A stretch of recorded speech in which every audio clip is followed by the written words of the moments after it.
What is going on, guys? Welcome back to another video. In this video I'll be showcasing my latest Werewolf PvP build. It's got super high recoveries, guys, and really high health.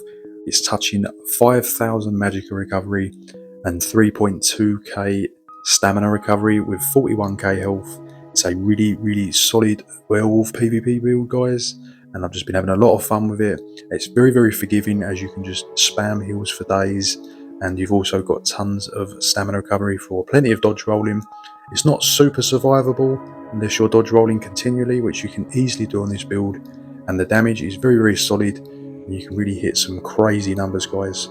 So as you can see, we've got nearly 3.2k stamina recovery. With the actual CPs it probably will go slightly higher as well, and the magicka recovery is just crazy. Look at that, guys, at 4.8k plus the CP you're touching 5k magicka recovery with really high health, 30k stamina as well, which is really nice. The resistance is around the 28k mark, and the crit resistance is 2.3k. So just showing you the stats here, guys. We're going to do the full build and break down all the sets and all that good stuff. Don't forget to like and subscribe, and follow me on Twitch, guys, as I regularly stream on Twitch now, sometimes YouTube as well, but just in case, follow me on Twitch as well, as that's where I do most of my streaming. So we're going to get into the full guide, guys, all the breakdown. It's a really great build. I think you're really going to enjoy it. So first things first, we're going to get into the stat sheet, guys. We've got 64 points into health, so we're getting that 41k health. Running the Lady Mundus just to get those resistances to a respectable level, so you want to get them as high as possible. Running Bewitched Sugar Skulls on this, so you can actually run recovery food to push it even further, but I didn't want to drop the stat bars too low, so I think this is the best food in slot for this type of build. But you can run the recovery food if you need to. You shouldn't have to. Like I said, the recoveries are crazy. Running Dark Elf on this. You can run any race, but I do like the Dark Elf because you get extra mag and stam. Right, so now we're going to get into the sets, guys. What sets we're actually running on this, the full breakdown. And the sets are just something a little bit different, particularly one of them. So we're running the Maul of the Lich with weapon damage enchantment sharpened. And this is just one of the older sets in the game, but it's still really good. It's going to give you tons of magicka recovery, 2 lines of magicka recovery, 1 line of magicka, and when you cast an ability that costs resources under 33% magicka, it's going to boost your magicka recovery even further. Only happens once every minute, so when you're really pressed. Next we're running the Wretched Vitality set, again a crafted set, really great, brilliant for recoveries, as we all know. It gives you tons of stamina and magicka recovery. So running a heavy head, a reinforced tri-stat on all the body, and the chest is also heavy. Your shoulders are heavy. Running a Sash of the Lich because it's a light set. And running One Piece Trainee as well for extra health, impenetrable. That's medium, and all the rest is heavy. Necklace of the Lich, Triune, all on the jewellery. Ring of the Lich, and the Oaken Soul Ring just brings it all together with stamina recovery on the Oaken Soul. That's what we're running, guys. Nice and easy sets to obtain. So now we're going to get into the skills and what skill lines we're running on this setup, guys. So we're running the Storm Calling for the damage, the Shadow Mundus for recoveries, and Curative Rune Forms from the Arcanist line for extra stamina recovery. As you can see from this passive here, you're going to get that nice recovery, which is really nice. You're going to get quite a lot from that. You've got 2 recovery lines and 1 damage line. So you get more recoveries here from Refreshing Shadows.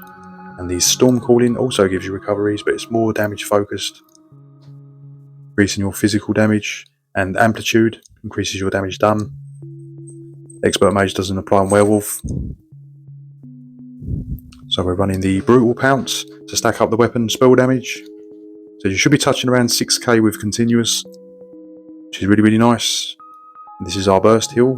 Rage scales off your max health, so you can spam this for days. It's super strong heals, guys. Very forgiving. Like I said, Werewolf does get under a lot of pressure, so the heals are paramount. So you can really push this to the absolute limit with the spamming, especially if you've got a lot of pressure on you. Deafening Roar to set them off balance and apply the Major Breach. You've got Major and Minor Breach on this, and apply Minor Main. You also get major protection as well, which is nice. Howl of Agony, if you're spammable. They deal 10% more damage if they're off balance. Claws of Anguish for disease damage and major defile. You can also put the healing one on if you want. And Pack Leader is, I think, is best. But you can run the other one. It does hit harder, but it just doesn't last as long. So have all your passives in two-handed. In light, medium and heavy. All your passives in Werewolf.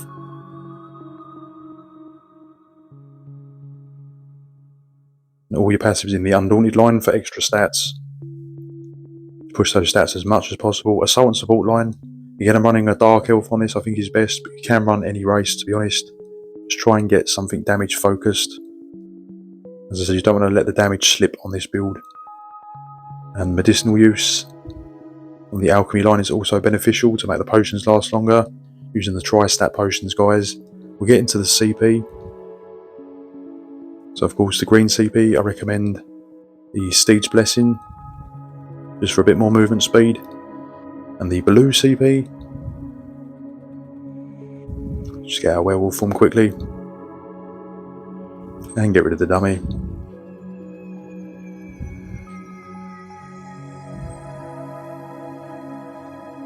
The blue CP, yep, Cleansing Revival, get rid of any harmful effects, brilliant for werewolf. Master at Arms, Deadly Aim and Resilience for some critical resistance. Red CP, Boundless Vitality, Fortified, Rejuvenation and Sustained by Suffering. That's what can give you those extra stats to get over that 5k magical recovery.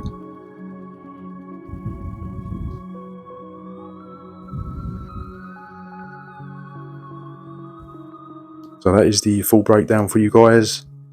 Like I said, this was done on PTS, but yeah, Tri-Stat Potions and Bewitched Sugar Skulls, that is your consumables. The Tri-Stat Potions you could swap out because you don't really need the recoveries that much, but they're just nice to have in a panic moment. Hope you enjoy it, guys. Stay tuned for some clips. I haven't got many, unfortunately, as I did lose them. There's something going on with the Xbox, what's going on. So enjoy the clips, guys, of the building action, and I'll catch you all later.